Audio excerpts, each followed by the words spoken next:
Bueno, no sé si puedo empezar, Milán, o todavía. Sí, por favor. Ya. Bueno, buenos días, buenas tardes, buenas noches. Bienvenidos a todos a esta presentación de nuestro libro sobre abusos en América Latina. Soy coeditora del libro con mi querida colega Ana Lourdes Suárez. Me presento brevemente, soy Veronique Lecaros, doctora en teología por la Universidad de Estrasburgo, profesora de teología en la Pontificia Universidad Católica del Perú, jefa encargada del Departamento de Teología y presidente de la Comisión de Escucha para Víctimas de Abusos en el Arzobispado de Lima, encargada de la misión por Monseñor Carlos Castillo en 2019. Quisiera, antes que nada, agradecer a nuestros auspiciadores, en primer lugar al CAPU, al Centro de Pastoral de nuestra universidad, y a Milán, que está hoy día con nosotros, a nuestros colegas y asistentes del Departamento de Teología, Camila, que está con nosotros, al CIR, el Seminario de Estudios Religiosos, a la Pontificia Universidad Católica de Chile, a ICALA, Intercambio Cultural Alemán Latinoamericano, a la Pontificia Universidad Gregoriano, agradecer en particular a Hans Zollner, que nos ha animado a organizar este webinar. Muchas gracias, Hans. No sé si está con nosotros. Y muchas gracias a Monseñor Luis Manuel Ali, a Juan Bautista Dúo, a Rocío Figueroa desde Nueva Zelanda y a Eduardo Valenzuela por aceptar participar en este webinar. Bueno, ¿cómo empezó toda esta aventura? Ana Lourdes estaba investigando comunidades religiosas femeninas, yo también, y vino el nombramiento de Monseñor Carlos Castillo. Me di cuenta que para asumir plenamente esta misión tenía que entender mejor los abusos. Y por esto con Ana Lourdes iniciamos investigaciones sobre abusos. Tuvimos la dicha de ser financiados por la Iglesia Alemana vía ICALA. Tuvimos dos becas para financiar. Fuimos dos equipos. Por un lado, aquí Ana Mercedes Caro y yo, y en Argentina, Ana Lourdes Suárez y Juan Bautista Dúo.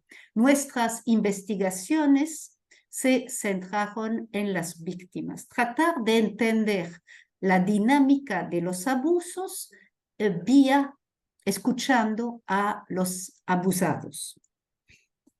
Después, perdón, quiero destacar el apoyo constante de mi universidad. Muchas gracias.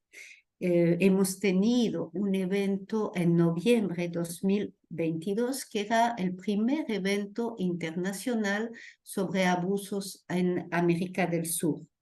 Muchas gracias. Y a la editorial Ad Routledge, que apostó sobre nosotras, sabiendo que estábamos estudiando este tema, nos dieron la oportunidad de armar, de editar un libro sobre el tema.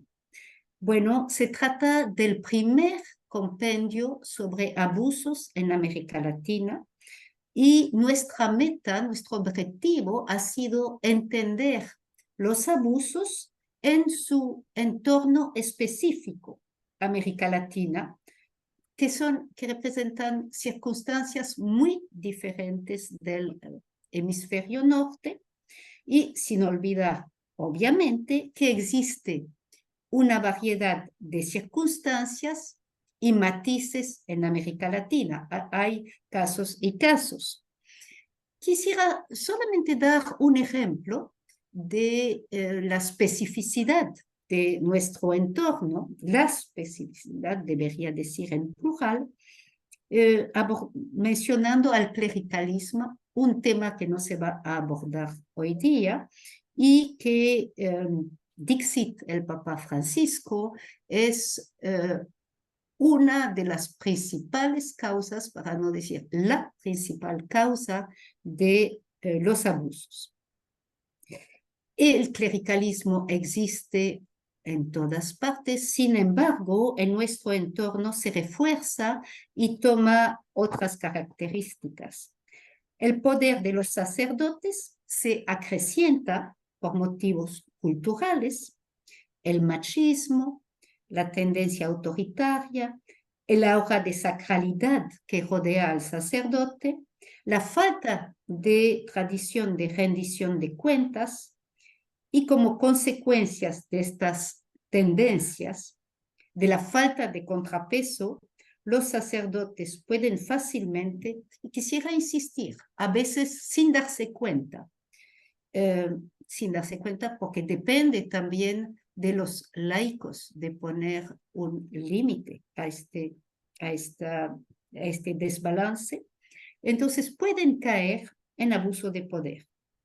Y cuando el abuso de poder se combina con la sensación de impunidad, nos encontramos en el primer peldaño para el abuso sexual. Dejo la palabra a mi amiga y colega Ana Lourdes. Gracias, Veronique. Bueno, primero me presento, yo soy Ana Lourdes Suárez, estoy en Argentina, soy socióloga, soy investigadora de CONICET, con sede en la Universidad Nacional de San Martín, y soy profesora de la UCA. Yo, antes de darle la palabra a los que van a comentar el libro, voy a dar un pantallazo general de cómo está estructurado, quiénes han sido los que han contribuido, cuáles son los ejes transversales al libro. El libro tiene 19 capítulos escritos por 22 especialistas de diversas disciplinas de las ciencias sociales, humanidades, psicología, psiquiatría y teología, que actualmente estamos investigando el tema. La mayoría somos académicos latinoamericanos de diferentes lugares y con variadas perspectivas. El libro está estructurado en torno a 4 partes. La sección inicial comprende 6 capítulos que profundizan en la situación de distintos países de América Latina. Cada capítulo ofrece datos sobre diversas formas de abusos perpetuados en entornos eclesiásticos y el actual estado de las denuncias. Además, ahonda en factores socioculturales que contribuyen a entender el contexto, abarcando aspectos como el silencio de las víctimas y la dinámica de encubrimiento. Entonces, los países abordados son Argentina, con un capítulo que escribimos Juan Bautista Duo y yo, un capítulo sobre Brasil, escrito por Brenda Carranza, María José Rosado Núñez y Julio César de Paula Ribeiro. Un capítulo sobre Chile, escrito por Eduardo Valenzuela. Se ahonda también en Ecuador, lo hace Jesús García, en México lo hace María Eugenia Patiño, en Perú, escrito por Dafne Zapata y por Veronique Lecaros, y un capítulo sobre Uruguay escrito por Miguel Pastorino. La segunda parte del libro ahonda en temáticas que permiten comprender dinámicas y prácticas que sustentan abusos eclesiales. El clericalismo, que recién mencionó Veronique, que de hecho es un capítulo que escribe Veronique, destacando sus connotaciones en América Latina.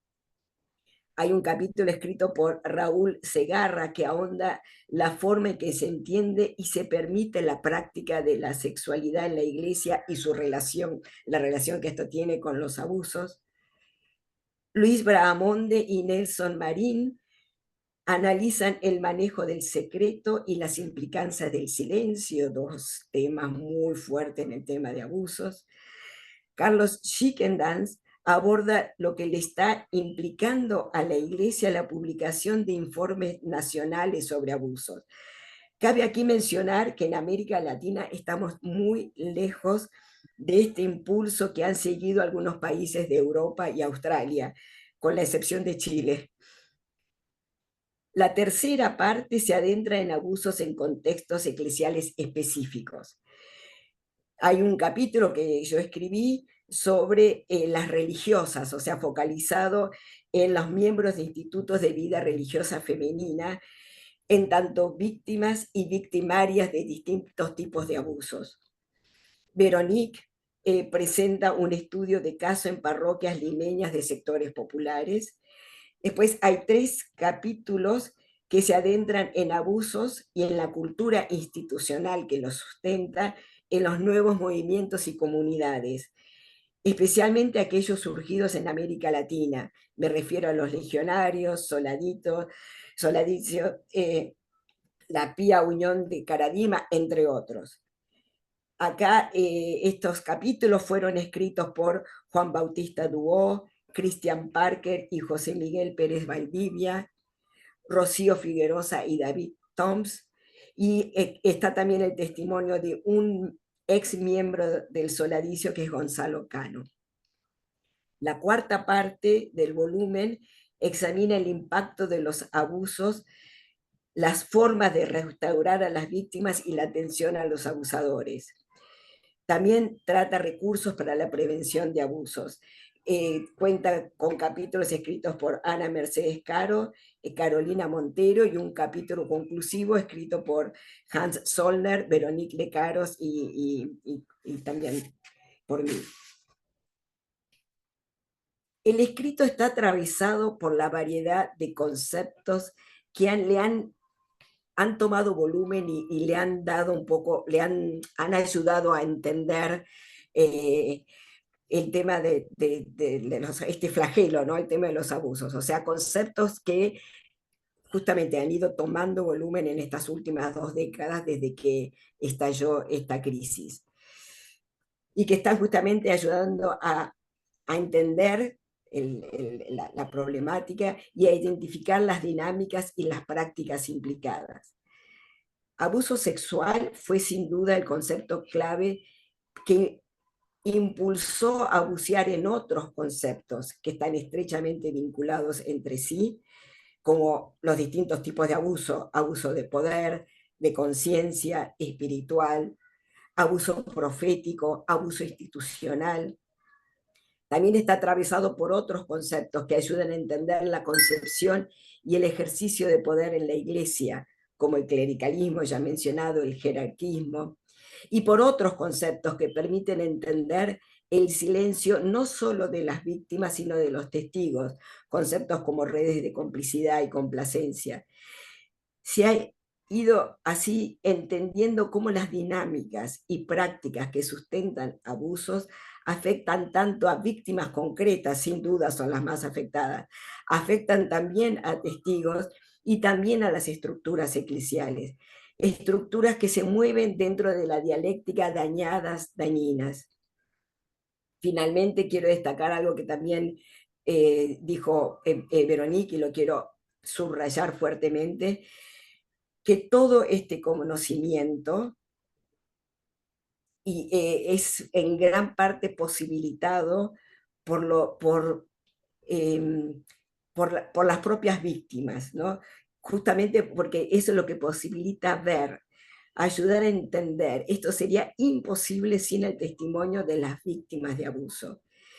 Víctimas que poco a poco dejan de estar en silencio y dejan de estar silenciadas, poco a poco. Víctimas cuyos testimonios nos han permitido develar los mecanismos, las prácticas, los discursos que posibilitan a los abusos, y sobre todo que evidencian las terribles huellas que dejan, el daño profundo que provocan. Quisimos que el libro estuviera atravesado lo más posible por un análisis basado en la narrativa de las víctimas, y que sea desde ahí que la Iglesia tenga que rever sus prácticas, sus discursos, que se pueda rever, ¿no? Mirando el daño que se produce. Y también a futuro, queremos que este libro impulse a que muchísimas víctimas que aún se sienten solas, que siguen silenciadas, que no se animan, que puedan salir, que sientan la confianza porque tienen derecho a ser escuchadas, a ser restauradas y a justicia. Bien, esto como presentación así del libro, y ahora le vamos a dar la palabra a los 4 comentaristas, 3 de los cuales son autores del libro. Primero, Eduardo, ¿estás ahí? Sí, Eduardo Valenzuela, que es chileno, es doctor en sociología por la Escuela de Altos Estudios de París, fue decano de la Facultad de Ciencias Sociales de la Universidad Católica de Chile por 7 periodos hasta el 2021. Es investigador principal del Centro de Estudios Interculturales e Indígenas y dirige la revista Antropología Cristiana Humanitas. Bueno, Eduardo, Chile es el único país de América Latina que ha elaborado un informe sobre abusos eclesiales, es así. Es un país donde el escándalo de los abusos ha impactado fuertemente. ¿Qué puedes comentar del libro a la luz de esta situación chilena? Bueno, muchas gracias por esta invitación, sobre todo por el libro, que como se ha dicho es inédito. El primer esfuerzo que se hace por recopilar y reflexionar sobre la situación de los abusos en América Latina. Yo lo que puedo decir es algo sobre la experiencia chilena que quizás pueda servir e iluminar también lo que eventualmente ha sucedido y puede suceder también en otros países de América Latina, ¿no? En Chile, la crisis se manifestó de dos maneras. Me refiero a la crisis general de los abusos. Primero, como una crisis de confianza pública en la Iglesia Católica, que ha sido persistente, es una confianza que ha caído persistentemente en los últimos 20 años, que sigue las inflexiones propias de los escándalos, de los grandes episodios, del escándalo de los abusos, y por eso está muy, muy vinculada a este problema, y que tiene, yo diría, dos singularidades. La primera es que se produce en el contexto de una crisis general de confianza en las instituciones públicas, en todas ellas, en las instituciones políticas, Parlamento, primero, sobre todo, Tribunal de Justicia.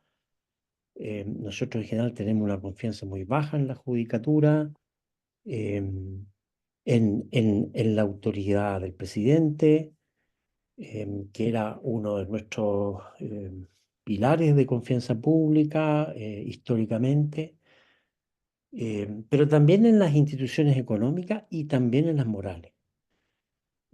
Primero los institutos militares, luego la propia iglesia. Entonces, a nosotros nos sorprende la crisis de confianza de la iglesia en este contexto general de desapego y de descrédito de nuestras instituciones públicas, y que es un dato que hay que tener en cuenta. Esta crisis se produce siempre en medio, en un contexto particular. Segundo, esta crisis de confianza fue bimodal, en el sentido de que la crisis tenía dos motivos principales. El primero eran los abusos propiamente tal, y sobre todo abusos que provienen de aquellos menos pensados, en aquellos en los que se había depositado quizás la confianza moral más intensa en nuestra sociedad. Entonces,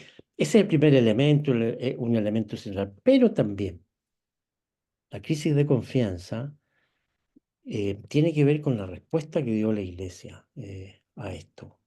Y es también una crisis de confianza en las autoridades religiosas que fueron enjuiciadas, fueron desacreditadas por la manera como manejaron y gestionaron los casos de abuso. La opinión pública chilena es extremadamente tajante y a veces desproporcionada, en dos sentidos. Primero, porque consideró y considera todavía que los abusos afectan a la mayor parte de los sacerdotes, y están mucho más diseminados de lo que realmente están. Y segundo, porque acusa a las autoridades religiosas no solo de negligencia, sino de encubrimiento y de mala fe.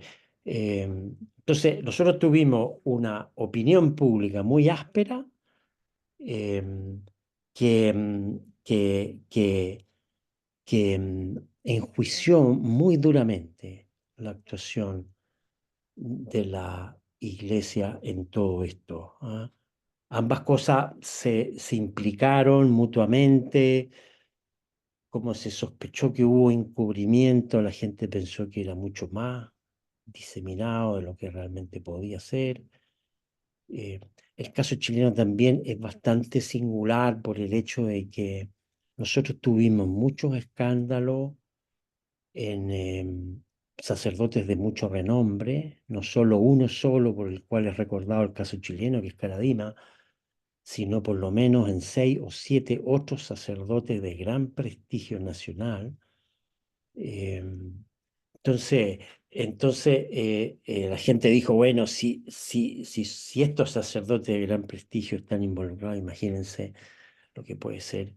Entonces, el escándalo, el descrédito adquirió una proporción enorme. Me interesó mucho lo que se dice en el prólogo respecto de una propuesta, de una respuesta limitada de la Iglesia, que es lo que ha ofrecido hasta ahora la Iglesia chilena. Porque no siempre ha habido ni negligencia, ni encubrimiento, ni mala fe de parte de las autoridades, ¿no? Pero sí una respuesta limitada al problema. Entiendo por respuesta limitada el hecho de que, primero, la única responsabilidad que se reconoce es la que tienen los sacerdotes en la comisión de los delitos que hicieron, que cometieron. Y por ende, limitada en ese sentido. No hay, de parte de nuestra iglesia, un asumir una responsabilidad que vaya más allá de la responsabilidad penal que le corresponde a los que han abusado. Y limitada también en el sentido de que el único daño que se acepta y que se reconoce realmente es el que se infligió a las víctimas. Pero se reconoce poco el daño que se causó a las comunidades religiosas, a las comunidades donde estas víctimas actuaban, y en general el daño que se le causó a la experiencia creyente del conjunto de los católicos. Esa parte queda como en la penumbra, en la oscuridad. Entonces, una respuesta limitada es una respuesta que se focaliza excesivamente en la responsabilidad penal de los sacerdotes y en el daño causado a las víctimas. Pero claramente, esta crisis de los abusos no se circunscribe a, a esa relación. Y efectivamente creo yo, y es un poco el parecer general, compromete de alguna manera a la Iglesia en su conjunto y ha dañado severamente también a las comunidades y a los católicos en general. Después, en evaluar el impacto, uno se pudo haber preguntado, bueno, ¿esto se limita a una crisis de confianza institucional? Puede ser como la que afecta a muchas otras instituciones, o, esta es una crisis de confianza que va a afectar la mediación sacerdotal de la experiencia religiosa de las personas. Y por ende va a golpear a su experiencia creyente. Nosotros medimos muchas veces la naturaleza de esta crisis de confianza a través de lo que se llama la paradoja Feno. La paradoja Feno es la paradoja de que uno dice, bueno, yo desconfío de la iglesia, pero confío en el sacerdote al que conozco. Yo considero que los bancos son unos ladrones, pero en el banco donde yo tengo mi cuenta corriente, mis ahorros, ese banco está bien.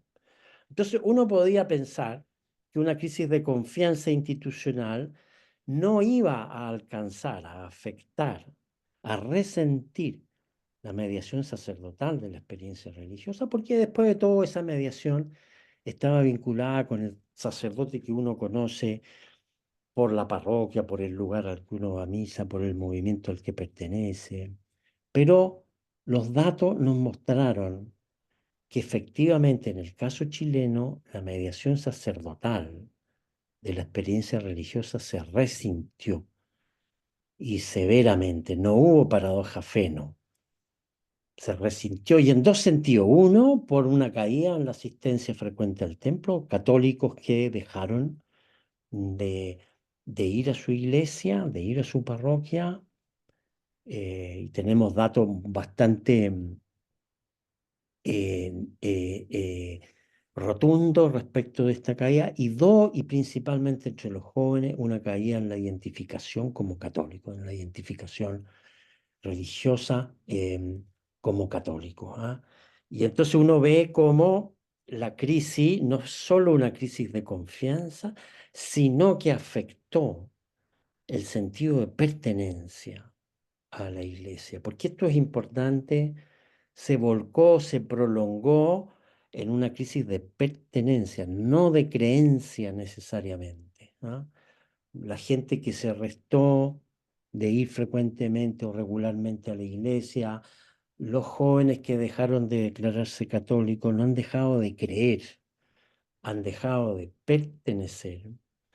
Y por ende, nuestra crisis de confianza se tradujo en una formidable crisis de pertenencia que afecta todavía a, a nuestra iglesia. Es cierto que también esa crisis de pertenencia está situada en un contexto más general de crisis de institucionalización. Nosotros vemos en nuestro país muchos indicadores de cómo la mediación institucional de la experiencia tiende a decaer. Los jóvenes que quieren vivir en pareja pero no casarse, ¿no es cierto? La gente que sigue teniendo creencias religiosas, incluso cristiana y perfectamente cristiana, pero no va ni quiere saber nada de la iglesia. La gente, ¿no es cierto?, que tiene opiniones o participación política, pero no quiere saber nada de partidos o cosas parecidas. Tenemos mucho de eso, de una crisis generalizada de pertenencia en las instituciones que afecta no solo a la iglesia, sino también al conjunto de la vida social. Esta crisis de pertenencia se aceleró en nuestro caso. Nosotros somos países, todos nosotros, de religión mayoritaria, tenemos pocos efectos de sustitución, como en el caso norteamericano. Si uno se decepciona de su iglesia, no tiene otra a quien recurrir. Prácticamente tenemos nosotros algo de pentecostalismo, pero que no ha recibido nada de la decepción católica, en general porque los evangélicos no son siempre una alternativa, especialmente para las clases medias y medias altas.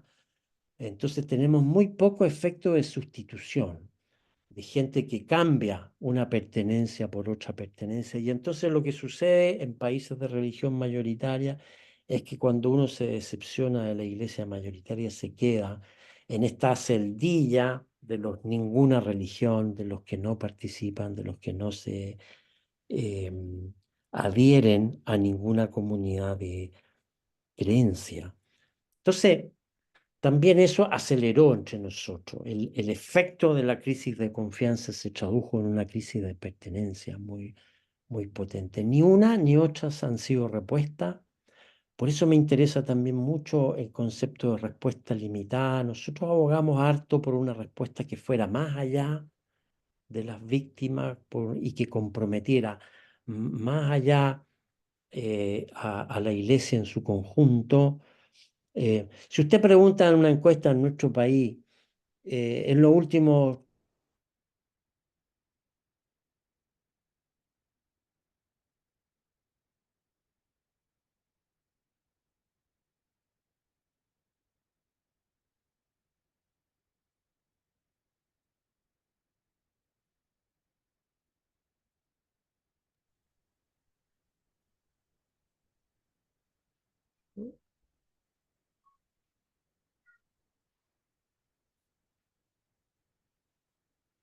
Quedó congelado, ¿no?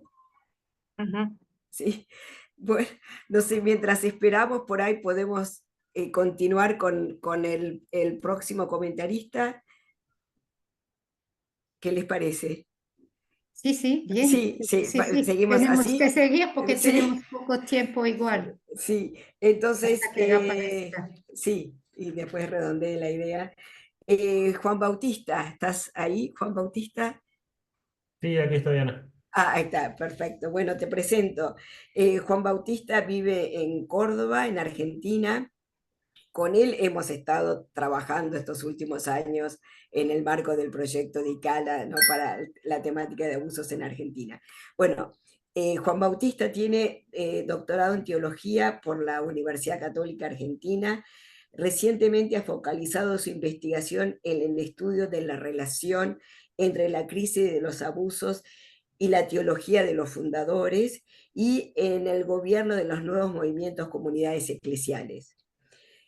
Juan Bautista, te hago esta pregunta como disparador para que comentes también el libro. ¿Cómo no? Desde, Gracias. desde hace algunos años no ha cesado de salir a la luz varios abusos cometidos por líderes y miembros de nuevos movimientos y comunidades, muchos de ellos nacidos, originarios de acá, de América Latina. ¿Qué análisis y reflexiones te merece esta situación? Bueno, muchas gracias, Ana, Veronique y el resto de los participantes de hoy. Bueno, por un lado, destacar que el fenómeno de los movimientos es un fenómeno propio del siglo XX en muchas religiones instituidas, en las grandes religiones contamos con movimientos de renovación. En la Iglesia Católica fue un gran boom la segunda mitad del siglo XX, lo que durante el pontificado de Juan Pablo II se llamó la primavera de la Iglesia, ¿no? Surgen gran cantidad de organizaciones, crecen mucho en número, presentan prácticas pastorales que se visibilizan como renovadas, cuentan con muchas vocaciones a la vida religiosa consagrada, renuevan en muchos casos seminarios de diócesis que no contaban con vocaciones, ¿no? Si bien su crecimiento también generó conflictos dentro de la Iglesia, renuevan un poco la tensión entre la autoridad del Papa y lo de los obispos y sus iglesias locales, son recibidos con un gran optimismo, ¿no? En sus distintas vertientes, un fenómeno que también los estudiosos señalan que es difícil de caracterizar por la gran diversidad de organizaciones que surgen. Hay de muy variado tipo, algunas reflejan la influencia del fenómeno pentecostal, sobre todo las corrientes carismáticas. Otros grupos forman comunidades monásticas nuevas o movimientos laicales interesados en adaptar formas rituales del monaquismo al sistema y el ritmo urbano. También se juntan muchas comunidades conservadoras que se distancian de algunos elementos que propone el Concilio Vaticano II, ¿no? Esa gran revolución de los movimientos es recibida muy positivamente en general. Como le decía, había algunas críticas, pero esas críticas eran poco dejadas de lado porque se prefería asumir esta novedad, esta mirada positiva, la gran convocatoria de jóvenes, la gran respuesta que estos movimientos ofrecían también a las iniciativas más visibles de la Iglesia, como la Jornada Mundial de la Juventud, por ejemplo, ¿no?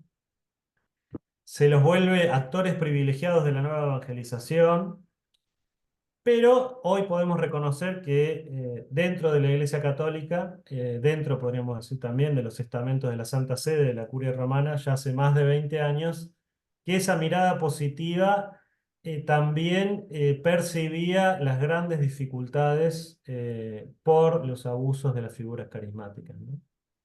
El gran desarrollo de los movimientos de la mirada positiva, junto con una escasa vigilancia sobre sus fundadores y sus líderes, permitió que estos abusaran a menudo de su autoridad y perpetraran abusos de conciencia espirituales y sexuales. Nosotros en la Iglesia Católica, los investigadores y el pueblo fiel, como dice Pablo Francisco, nos hemos sorprendido en los últimos 3 o 4 años con las revelaciones de las denuncias. Pero podríamos decir que, como rumor, que se conocían estas situaciones ya hace más de 2 décadas por lo menos, ¿no? como dice Hervé Legrand, un teólogo francés reconocido, eclesiólogo, decenas de iniciadores y personalidades carismáticas relevantes fueron condenadas por delitos sexuales y hay más de 70 fundaciones diversas que presentan problemas para las autoridades vaticanas.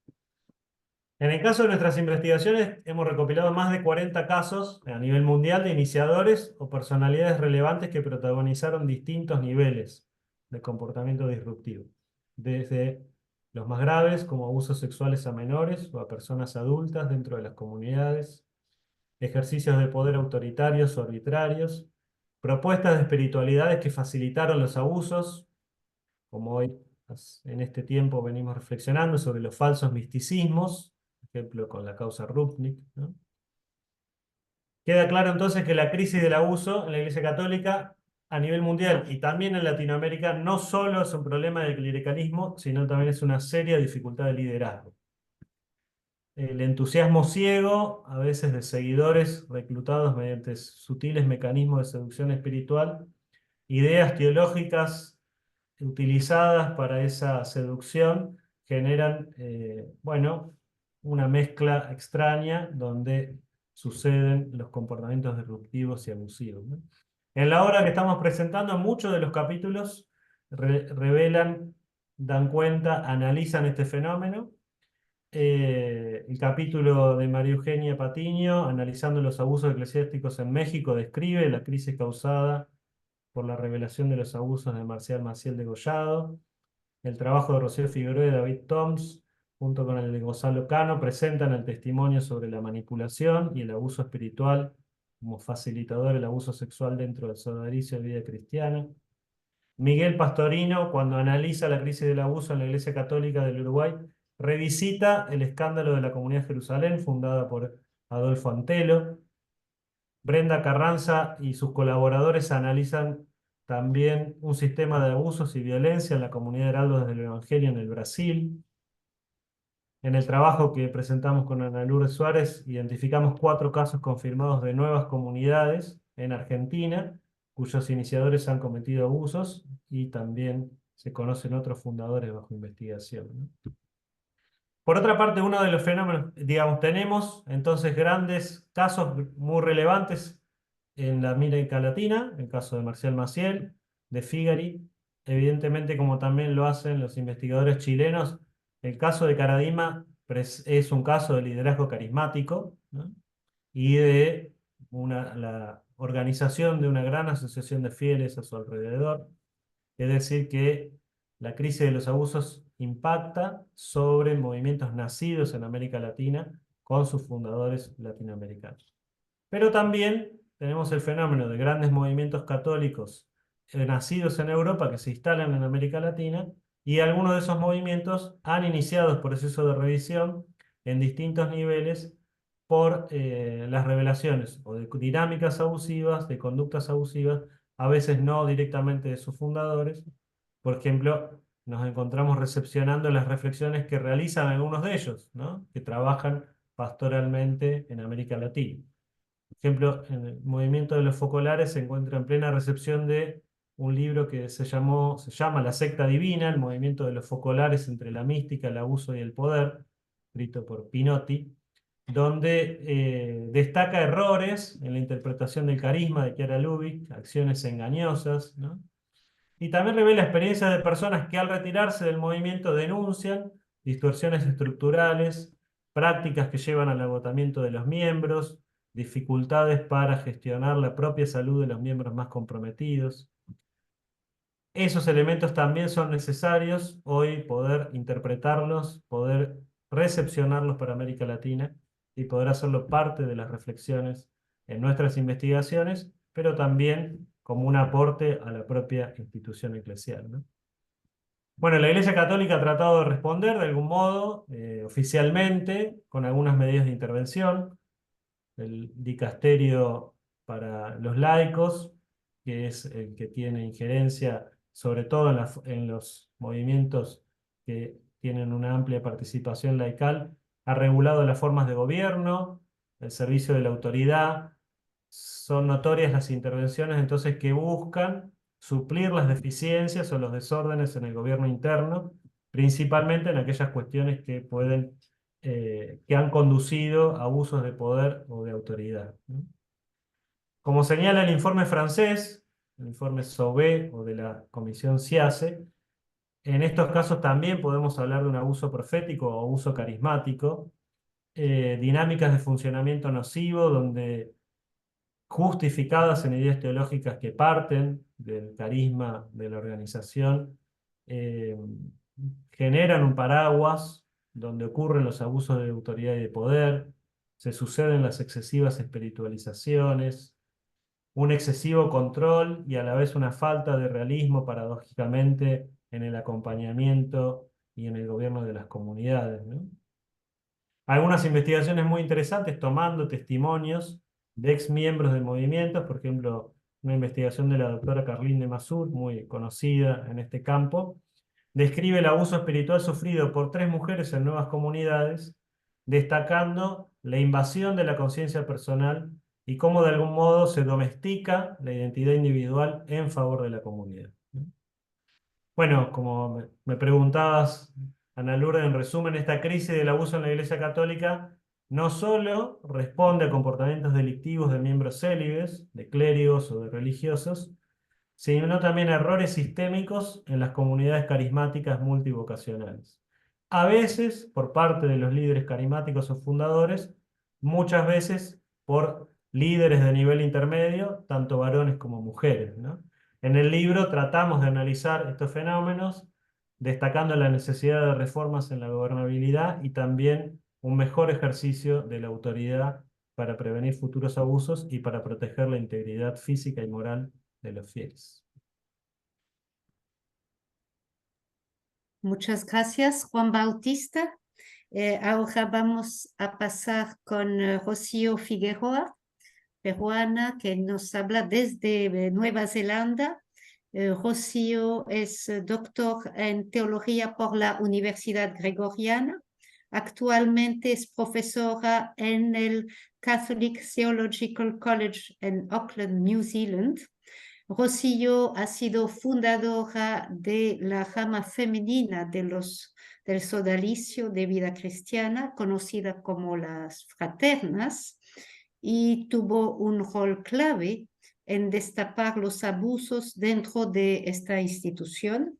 Muchas gracias, Rocío, por estar con nosotras y por todo el espectro que abarcas de víctima, de destapadora y de académica reflexionando sobre perdón, los abusos.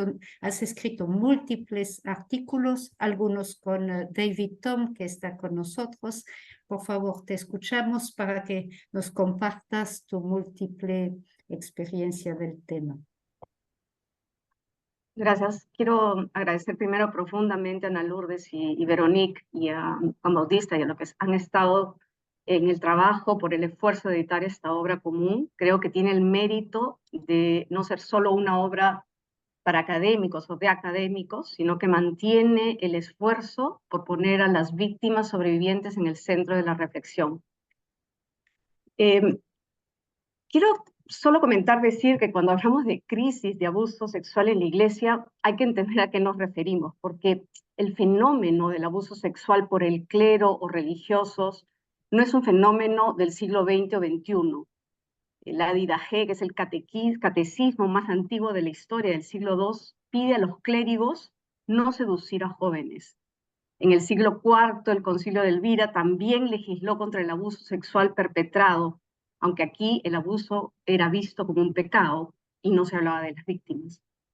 En 1049, Pedro Damián escribió al Papa León IX sobre el cáncer del abuso sexual que se estaba extendiendo por la Iglesia. Niños y adolescentes estaban siendo forzados y seducidos a realizar actos de sodomía por sacerdotes y obispos. En el siglo XII, San Elreo de Ribó narra la historia de la religiosa de Guatón, que entró a los 4 años al convento, quedó embarazada por un monje muy joven. Él escribe: fue encadenada con grilletes en cada pierna, puesta en una celda y alimentada con pan y agua. Y por supuesto el monje desaparece y se culpó a la religiosa. Es decir, El fenómeno del abuso sexual por parte del clero religiosos hacia niños, jóvenes y mujeres ha existido siempre.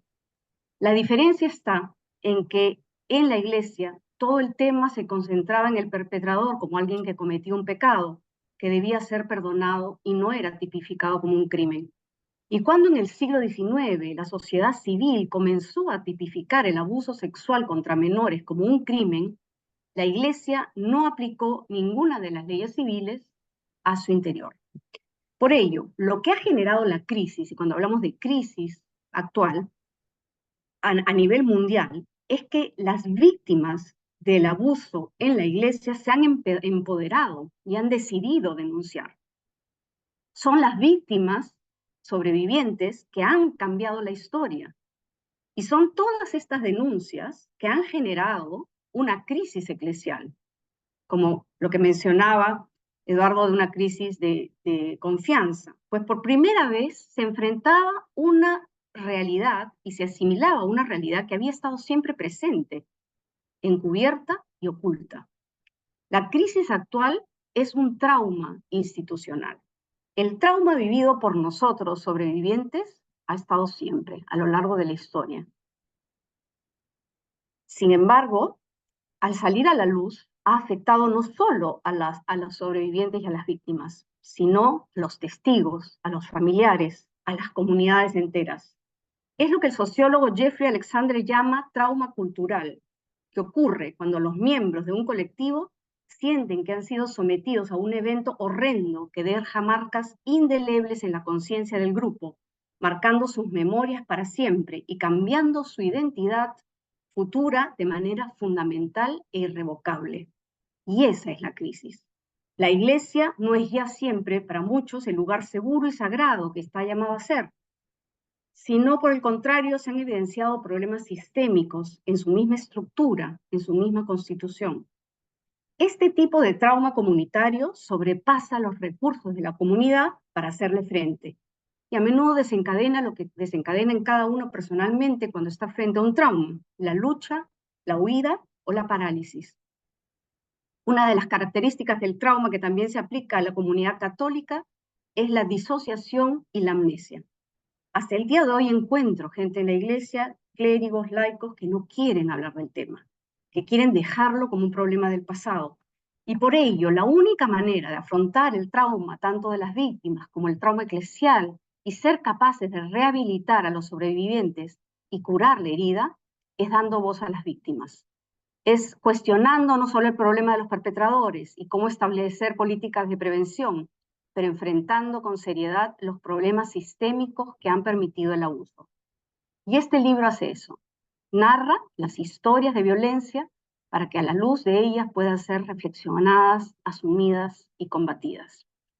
Leyendo el libro me di cuenta de otra particularidad. En los casos más eclatantes de abuso sexual en América Latina, es que tanto en los casos de los Legionarios de Cristo en México, Caradima en Chile y Sodalicio en Perú, los sobrevivientes se encontraron abandonados a su suerte. En otros países han sido los gobiernos que han organizado investigaciones y reportes, como en el caso del reporte australiano. Ahorita también se está haciendo, el gobierno de Nueva Zelanda también está haciendo lo mismo. En otros ha sido la misma iglesia con reportes independientes, como en Francia. En América Latina, los tres grandes casos más escandalosos, como Legionarios, Caradima y Sodalicio, no contaron con el apoyo del gobierno de turno ni con el apoyo de la jerarquía. El silencio y la indiferencia y la falta de acción fue una revictimización para todos nosotros. Contrariamente y paradójicamente, nos consoló a muchos el apoyo de la sociedad civil, la indignación ética de algunos valientes periodistas que nos apoyaron en el camino. Y creo que esto refleja la particularidad del tema en América Latina. Es muy difícil seguir denunciando por el fuerte poder que aún grupos católicos tienen, coludiéndose muchas veces con las fuerzas políticas de turno. Es un tema que viene desde el tiempo de la colonización. El poder y la fuerte influencia política que la iglesia y comunidades como el Sodalicio han tenido y siguen teniendo, las siguen protegiendo de toda rendición de cuentas. Como lo señala Brenda Carranza, María José Rosado Núñez y Julio César en Brasil, hay casos de una resonancia entre las dinámicas institucionales de comunidades católicas de extrema derecha con fuerzas políticas antidemocráticas. Ha faltado una acción más consistente por parte de la Iglesia institucional y los poderes civiles. El único reporte que tenemos es el de Chile. Veo todavía mucha lentitud, mucha inercia. Y por eso esta publicación no solo es para los investigadores sobre el tema, sino también se convierte en una obra para los sobrevivientes en América Latina. Yo como sobreviviente me siento, al leer el libro, me he sentido apoyada, creída, confirmada, restaurada en mi dignidad, cuando el mundo académico toma en serio el flagelo de la realidad del abuso y cuando se unen nuestras voces para denunciar y buscar caminos de real reparación, como señala Carolina Montero. Los sobrevivientes siempre dicen que una de las cosas que más los ayudaría en su camino de reparación es que se haga algo para que esta lacra no la sufra nadie más. Y por lo tanto, esta publicación que analiza las causas y consecuencias del abuso promueve la concientización y moviliza a la acción. Y este es parte del camino de reparación. Por otro lado, hablando como teóloga, me pareció iluminador cuando Carlos Schickedanz habla de los reportes por parte de la sociedad civil como uno de los signos de los tiempos y como un lugar teológico precario, que puede servirnos al interior de la iglesia para cuestionarnos con ojos de alguien que analiza desde fuera. La teología de la liberación siempre ha estado atenta a los signos de los tiempos y ha encontrado en la historia del momento presente una fuente para teologar. Creo que además de los reportes, las historias del momento presente, las historias de las víctimas, las narraciones de las víctimas y sobrevivientes, se convierten en fuente de reflexión teológica. Y eso es también lo que encontramos en este libro, Testimonio de Víctimas. Reflexiones y análisis que parten de las historias de los sobrevivientes, de aquellos que han sido olvidados, abandonados y violentados en su dignidad. El narrar sus historias los ayudan en su camino de liberación, pero también se vuelven para todos nosotros un signo de lo que Dios nos quiere decir sobre nuestra iglesia. Al escuchar a las víctimas, su indignación, su resiliencia y el pensamiento crítico que surge de haber vivido en sistemas tóxicos, nos ayuda a ver que es necesario deconstruir muchas cosas en nuestra iglesia que no pertenecen al Evangelio, como es el encubrimiento, la búsqueda de poder, el clericalismo, el patriarcado. Son todas instancias que han permitido el sufrimiento de muchos y en las que todos tenemos que embarcarnos en desaparecer. ¿Y quiénes han sido los que han enfrentado a todos nosotros, a toda la iglesia con esta verdad? Las víctimas y sobrevivientes. Son las voces de una resistencia espiritual, cognitiva y epistémica. Como sobreviviente, me niego a identificarme con una iglesia machista, clerical, poderosa, corrupta y encubridora. Quiero hablar también de cómo me impactó el libro como mujer y ex consagrada. Agradezco a los editores que no solo dan voces a investigadores mujeres, pero que también desarrollan el tema del abuso de religiosas por parte de clérigos y el abuso también perpetrado por mujeres religiosas. Si bien el tema del abuso sexual en la Iglesia Católica ha sido exhaustivamente estudiado, el enfoque se ha centrado principalmente en el abuso sexual de víctimas de menores de edad, prestando menos atención o casi ninguna a las víctimas de jóvenes o adultas mujeres. Se sigue pensando como una relación consentida, cuando en la mayoría de los casos la falta de balance de poder, si el sacerdote se encuentra en un puesto de autoridad, se convierte en un abuso que imposibilita un consentimiento real. El tema ha ganado prominencia recientemente con la aparición del movimiento Me Too. Solo en los últimos 5 años, ex religiosas han hablado sobre su abuso. Es más, el 2019 el Papa Francisco tuvo que responder cuando públicamente admitir en su viaje a Oriente Medio que por primera vez admitió la explotación no solo sexual, sino también el abuso espiritual, financiero de religiosas en la Iglesia Católica. Ana Lourdes Suárez señalaba sobre cómo la mitad de las hermanas religiosas encuestadas en el libro de la CLAR han encontrado casos de poder, de abuso en la iglesia. La mitad de las religiosas encuestadas revelan haber encontrado abuso de poder por parte de religiosos, clérigos y por parte de superioras femeninas, mientras que casi una cuarta parte afirma haber experimentado por parte de religiosas que supervisaban su formación. Si bien es cierto, el abuso espiritual puede ocurrir, o el abuso de conciencia o el abuso de poder puede ocurrir sin abuso sexual, en un entorno religioso, el abuso espiritual típicamente precede el abuso sexual. Y por ello agradezco que me hayan dado el espacio en el libro para desarrollar junto con mi colega Tums el tema del abuso espiritual en el sodalicio.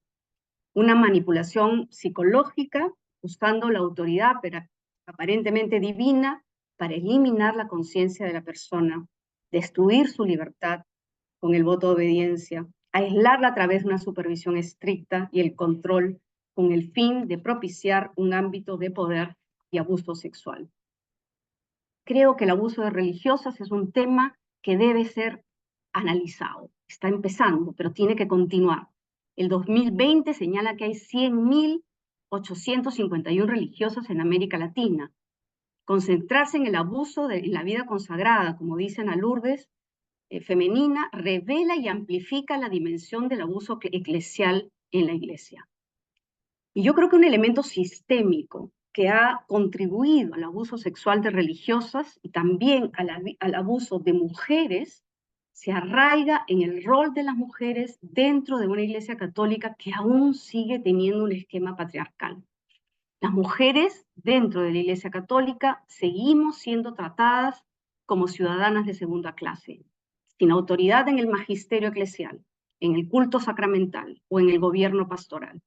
Esta desigualdad creo que contribuye a una inferioridad interiorizada que desautoriza a las mujeres, impidiéndoles de madurar y creer en su propia autonomía y liderazgo.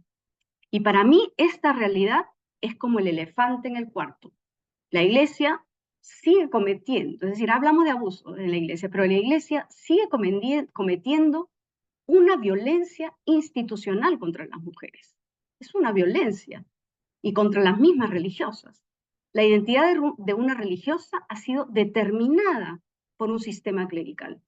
El rol de las mujeres dentro de la iglesia, con a veces interpretaciones misóginas de la escritura, y una manera clerical también de ejercer el poder y organizar las estructuras eclesiales, se ha convertido en parte de la tradición y se ha transmitido de generación a generación. Entonces es una violencia epistémica.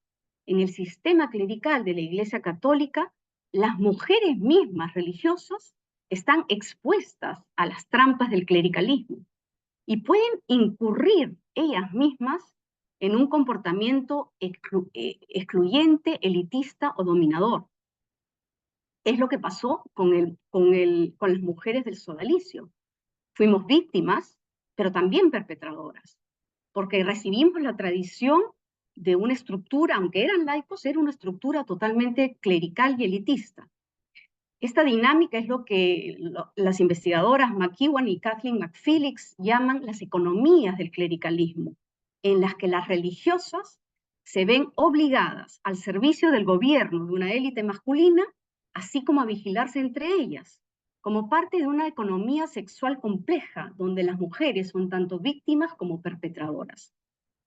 Es necesario concentrarse en este grupo, pues las religiosas tienen una increíble labor dentro de nuestra iglesia, y muchas veces entran para buscar un camino de liberación, con un deseo sincero de servir, como nos pasó a las que empezamos en la fraternidad a los 18 años, éramos unas jovencitas, ingenuas, pero con altos ideales, y que en vez de convertirse en un camino de felicidad y realización, se convirtió en un camino, una fuente de sufrimiento enorme, indescriptible y de mucha opresión. La iglesia institucional está lejos todavía de atender el abuso de jóvenes mujeres y adultas. Hace poco, en un caso, cuando se trata de un niño, inmediatamente el Vaticano desclericaliza ahora al sacerdote, gracias a Dios. Pero si se abusa a mujeres, como en el caso, por ejemplo, de Rupnik, sigue ejerciendo su sacerdocio como si nada hubiese pasado. Gracias otra vez, queridos editores y autores. Este libro marca un inicio de esfuerzos en conjunto, de más reportes, análisis, de investigaciones cuantitativas, cualitativas. El mundo académico latinoamericano nos tenemos que unir para seguir siendo la voz de los que no tienen voz. Gracias. Muchas gracias a ti, Rocío, por hablarnos desde el otro lado del mundo. Ahora vamos a escuchar a Monseñor Luis Manuel Ali, secretario de la Comisión Pontificia para la Protección de los Menores desde marzo de 2024. Muchas gracias, Monseñor, por estar con nosotros. Monseñor es graduado en Teología en la Pontificia Universidad Javeriana de Bogotá, licenciado en Psicología en la Pontificia Universidad Gregoriana de Roma. Ha sido párroco durante años, encargado de la formación de los futuros ministros ordenados como educador en el Seminario Conciliar de Bogotá. Desde 2014 es miembro de la Comisión Pontificia para la Protección de los Menores. Ha sido hasta su nombramiento ahora en la comisión como secretario, obispo auxiliar de la Arquidiócesis de Bogotá y obispo titular de Río Balsiana desde 2015 y ha sido secretario de la Conferencia Episcopal Colombiana. Muchas gracias por estar con nosotros. ¿Qué reflexiones le suscitamos, señor, el tema tal como lo hemos abordado en el libro y obviamente cuáles son los desafíos de la Iglesia y de la comisión que usted presida de cara a este flagelo? Muchas gracias. Muchas gracias, agradezco su gentil invitación a este webinar. Tengo una curiosidad, las exposiciones las he seguido muy atentamente, pero se interrumpen muy frecuentemente. Tal vez sea el problema mi señal. Espero que mi intervención no se interrumpa con frecuencia. Como les decía, agradezco la invitación a esta presentación del primer compendio sobre el tema de los abusos de menores en América Latina ocurridos dentro de la Iglesia Católica, que reúne los trabajos de 22 especialistas que nos ofrecen un estudio interdisciplinar sobre un sujeto de investigación que tiene todavía muchas aristas por explorar. Desde hace un mes asumí la secretaría de la Comisión Pontificia de Protección de Menores, junto con la doctora Teresa Kettelpan, de la cual, de esta comisión, hago parte como miembro hace 9 años. Esta comisión fue fundada por el Papa Francisco en el 2014, siempre ha tenido el liderazgo de su presidente, el cardenal Sean O'Malley, arzobispo de Boston. El mandato que le ha dado el Santo Padre a la comisión es acompañar y supervisar las políticas eclesiales que las diversas iglesias particulares están desarrollando para la recepción de denuncias, la implementación de acciones de prevención y acompañamiento a víctimas y familiares. También nos ha encargado la presentación del reporte anual de lo que está haciendo la Iglesia en todo el mundo para llevar a cabo una cultura del cuidado y prevención, el cual la primera versión será presentada dentro de pocos meses. Además, con el proyecto Memorare, brindamos un apoyo a conferencias episcopales y provincias regionales de comunidades de vida consagrada que necesiten implementar programas de salvaguarda, rutas de atención, protocolos de recepción de denuncias y atención a víctimas sobrevivientes. En esta presentación me centraré en la manera como las conferencias episcopales en América Latina y el Caribe han asumido sus líneas guías, o todavía no lo han hecho, para responder al flagelo de los abusos sexuales dentro de la Iglesia Católica. La historia de un tal Gilbert Gauda a la mitad de los años 80 en la diócesis de Lafayette, en Luisiana, hasta el boom mediático de Spotlight del Boston Globe el 6 de enero del 2002, parecían noticias lejanas que acontecían en diócesis con contextos culturales muy diversos a los nuestros, a pesar que también se comenzaron a registrar algunos casos con cierta notoriedad en los medios, como el del sacerdote Julio César Gracia en Argentina en octubre del 2002. Se podría decir que la conciencia del problema de los abusos sexuales dentro de la Iglesia Católica en Latinoamérica y el Caribe y su consecuente repercusión no tiene una larga historia. De hecho, distintas conferencias episcopales latinoamericanas realizaron las publicaciones de sus políticas y el establecimiento de oficinas para la recepción de denuncias y para llevar a cabo programas de prevención solamente en esta última década. La implementación de líneas guías en las 22 conferencias episcopales latinoamericanas y del Caribe fue impulsada o sugerida vivamente, dependiendo del país, por la Congregación de la Doctrina de la Fe en mayo del 2011, cuando su prefecto, el cardenal William Levada, propuso un borrador de líneas guías para ser implementada en cada una de las 113 conferencias episcopales del mundo, los institutos de vida consagrada y las sociedades de vida apostólica en todo el planeta. Por poner un parangón, les recuerdo que desde 1987 la Conferencia Episcopal de Canadá presentó sus líneas de actuación y en 1989 se creó el primer comité para la elaboración de las normas en las distintas diócesis del país, tanto anglos como francófonas. Luego, en el año de 1992 fue la Conferencia Episcopal Norteamericana que creó un grupo interdisciplinar, el cual presentó el documento titulado Five Principles, los 5 principios para responder a las denuncias de abuso sexual del clero. Pongo sobre la mesa estos aportes para insistir que en América Latina las iniciativas de los ordinarios han sido tímidas y lentas. Algunas de las conferencias episcopales enviaron sus primeros trabajos de líneas guías a finales del 2012 y en el primer semestre del 2013 para ser aprobadas por la Congregación de la Doctrina de la Fe.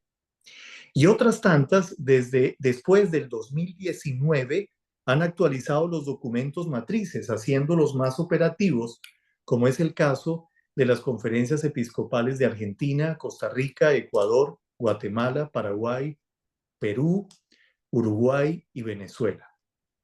Es de resaltar en estos últimos años la creación de los consejos o comisiones nacionales pertenecientes a las mismas conferencias de los obispos, en las que participan cada vez más laicos altamente cualificados y particularmente mujeres, pues son ellas las que han tomado un papel protagónico en la cultura del cuidado. Las iglesias nacionales que han conformado y han hecho público sus consejos o comisiones nacionales han sido Argentina, Colombia, Costa Rica, Chile, México, Paraguay, Ecuador, Perú, Venezuela y Brasil, aunque esta última conferencia episcopal no tenga líneas guías nacionales publicadas hasta la fecha. Por otro lado, las congregaciones de vida consagrada regionales han coordinado sus programas de salvaguardia con el Consejo de Protección de Menores de la CLAR, sin tomar acciones conjuntas con los episcopados nacionales, a excepción de México con la CIRM y de Venezuela con la CONVER. En Brasil, con la creación del núcleo Lux Mundi, el trabajo de prevención a nivel nacional se lleva de manera conjunta entre la Conferencia Episcopal y la Conferencia Nacional de Religiosas y Religiosos, pero sin duda el liderazgo lo ha asumido la vida religiosa femenina brasileña. Uno de los artículos de este compendio trata sobre la problemática de los abusos y perpetradores en la vida religiosa femenina, analizado con altura y objetividad por la señora Ana Lourdes Suárez. Aunque los abusos cometidos dentro de la institución católica no resulten una novedad después de 4 décadas de su exposición mediática, es un hecho que el desarrollo del análisis del tema ha tomado diversos y novedosos matices, sobre todo en Latinoamérica y el Caribe, por la situación social, política y eclesial de sus países.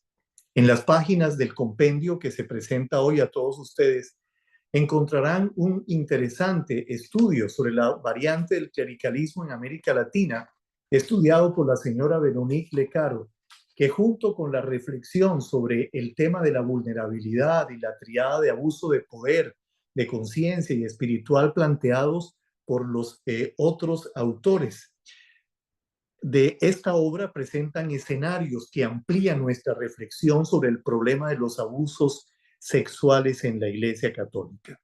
Debemos reconocer que no todas las acciones y campañas realizadas en América y el Caribe para proteger a los menores de edad y personas vulnerables son frutos de una genuina motivación y un serio discernimiento. Algunas de ellas colocan a la institución por encima de la persona. Otras han sido creadas de manera cosmética por el simple cumplimiento de una normativa solicitada por el Santo Padre, sin la debida gestión o tratamiento deontológico del tema.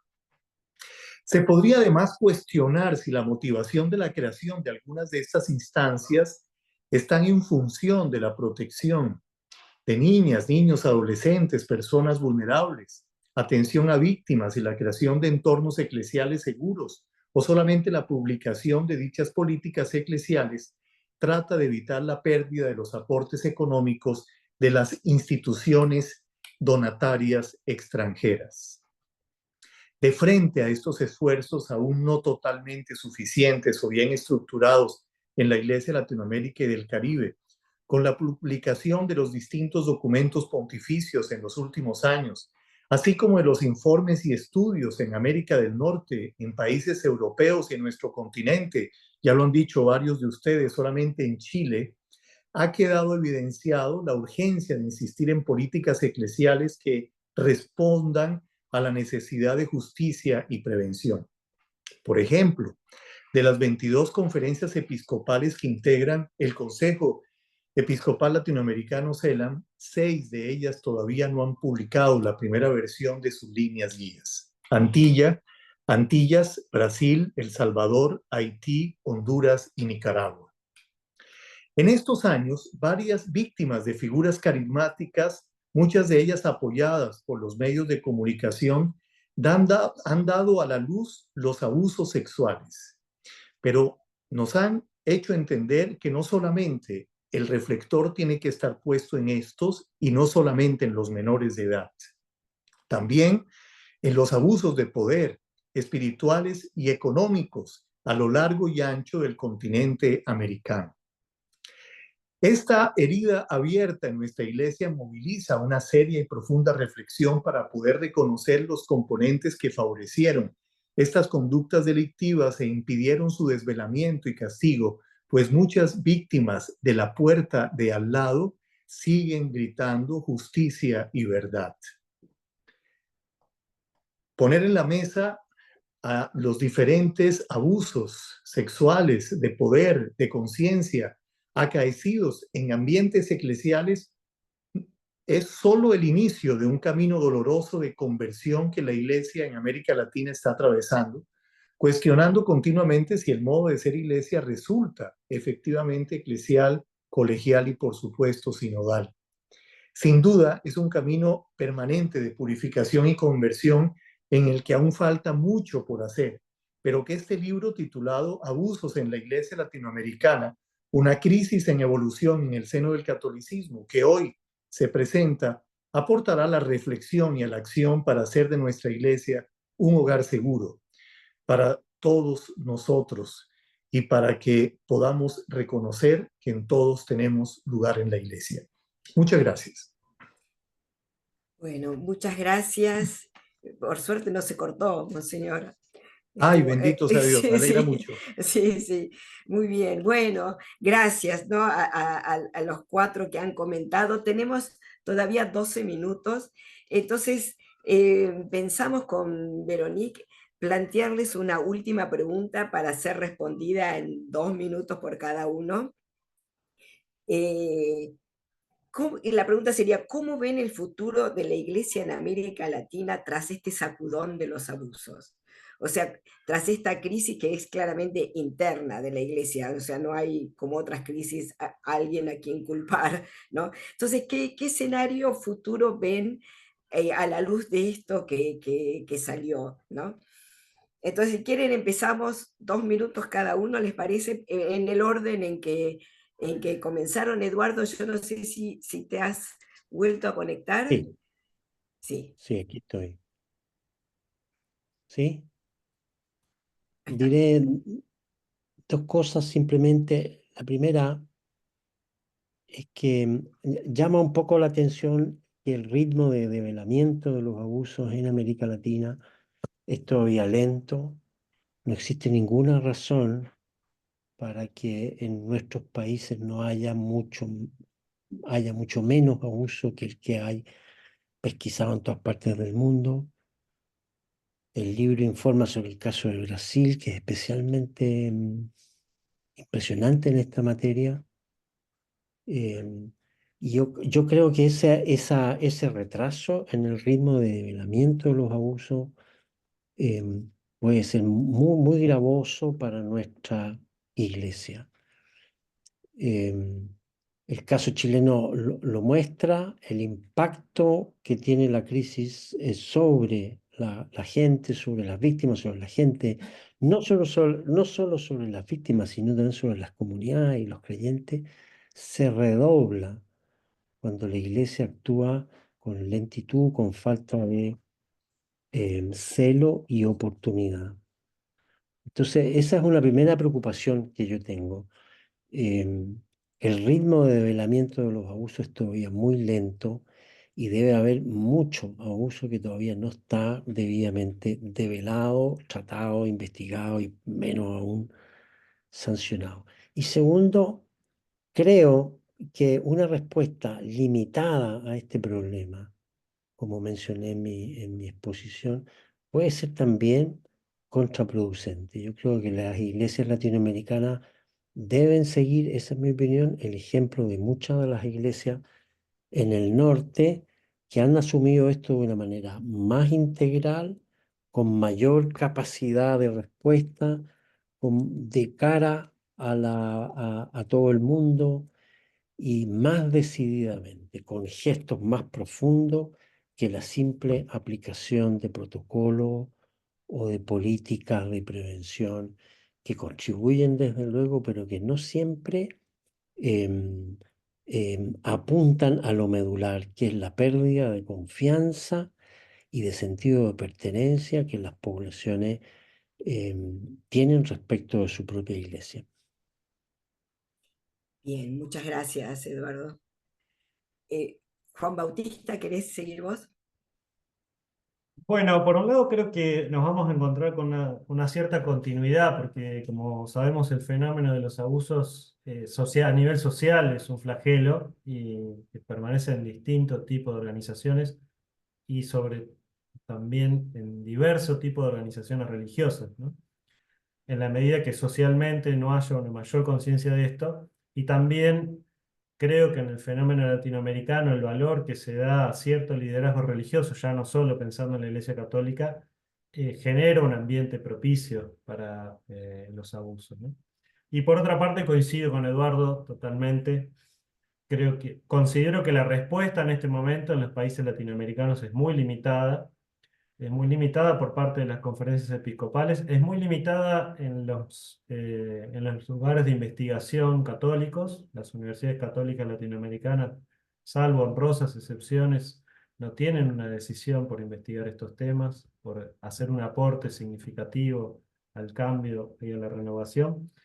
Y lamentablemente creo que frente a los develamientos que en algún momento ocurrirán, la situación va a ser muy contraproducente para la propia iglesia y sobre todo para las mismas comunidades, ¿no? En eso la verdad que, como lo expresa Eduardo, coincido totalmente.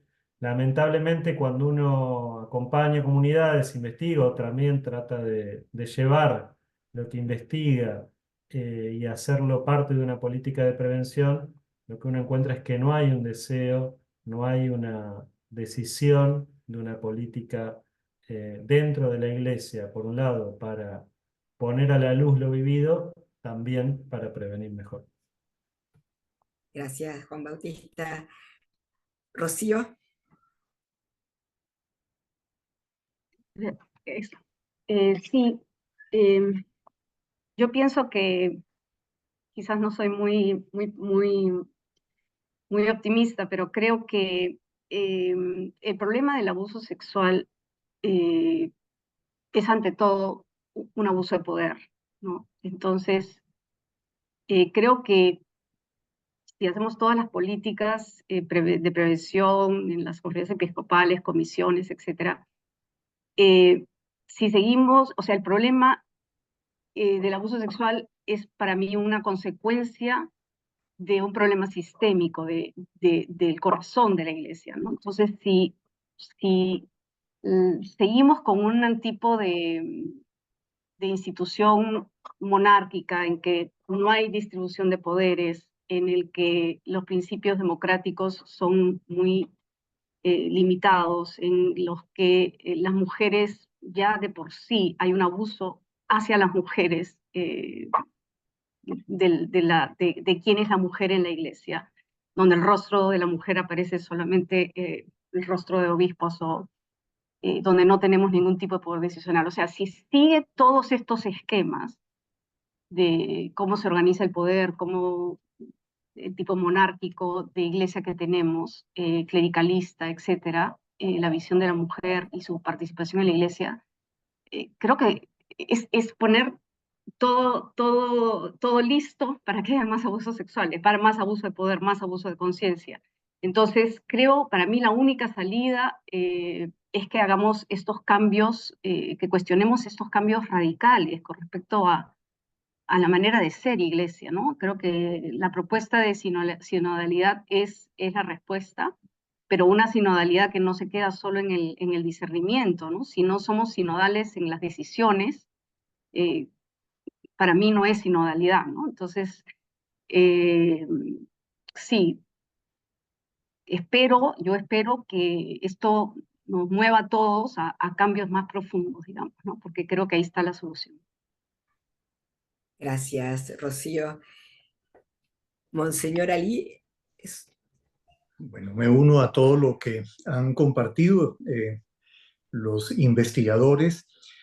Me parece que yo anotaría tres cosas. Primero, el foco tiene que ampliarse, ya lo han dicho, a la vida religiosa y no solamente, pues ya estamos hablando de situaciones que están aconteciendo en movimientos, sino también debemos estar muy, digamos, atentos a las nuevas experiencias religiosas que sobre todo están naciendo en los jóvenes. Por ejemplo, me refiero a experiencias como Hakuna o en algunos espacios, no sé si en otros países de Latinoamérica, como es el caso del movimiento Emaús o EFETA. Estos movimientos son necesarios, pues me parece, irlos acompañando y asistiendo precisamente para desvelar cualquier situación que exista de abuso. También comparto el hecho de que es necesario pues, ampliar la investigación en Latinoamérica. Es muy pobre lo que nosotros tenemos. A veces nos centramos solo en las investigaciones todavía de la John Jay of Criminal Justice o de la Australian Royal Commission y necesitamos conocer mucho más la situación en Latinoamérica y sin duda pues una rendición de cuentas más eficaz y un cambio de mentalidad. Muchas gracias a todos los participantes. Esto, ya bien se ha dicho, es un primer inicio de investigación. Es muy importante investigar lo que ha ocurrido, está ocurriendo para poder desarrollar una prevención verdadera. En la realidad, este libro es dirigida y hecha con la ayuda de las víctimas, pero también dirigida a la Iglesia, a la institución, para medir el daño que se ha hecho, el daño no solamente psicológico, pero sino espiritual. Se ha hablado de falso misticismo, ¿no? A este tema ha regresado, del daño muy profundo que se hace en el deseo de vivir. Bueno, muchas gracias a todos por su participación y Rocío ha hablado de sinodalidad. Me aprovechó la oportunidad para hacer un anuncio sobre la visita de Christophe Theobald, que va a venir desde Francia y estar en presencial con nosotros en el Perú. En fin, no queda más que esto, agradecer a los auspiciadores, no queda más tiempo, es ya 1 hora y media y seguimos en pie y seguimos trabajando juntos para cambios y realmente una espiritualidad cristiana. Muchas gracias. Gracias. Gracias. Muchas gracias. Muchas gracias. Bien.